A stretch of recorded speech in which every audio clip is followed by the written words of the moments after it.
خبر قريته النهارده او شفته النهارده.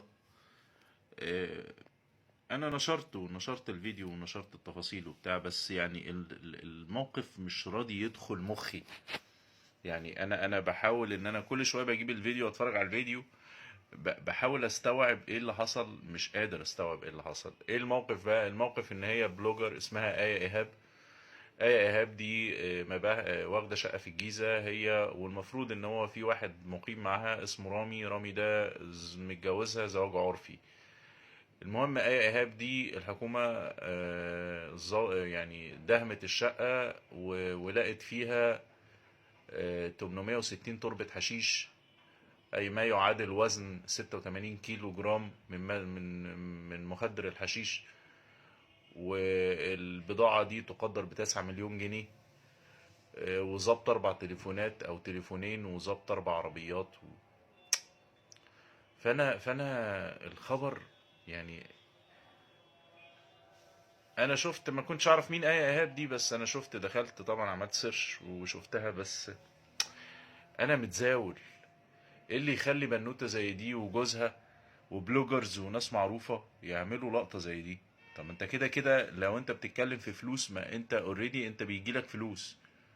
يعني لو انت مثلا، ما انت راجل بلوجر اهوت، والمفروض ان انت ليك فانزات وليك دنيتك وليك معجبينك ومعجباتك والدنيا كويسة معاك، واكيد ده بيدخلك عائد مادي، مثلا مثلا فلوس. فانت المفروض عايش عيشة محترمة.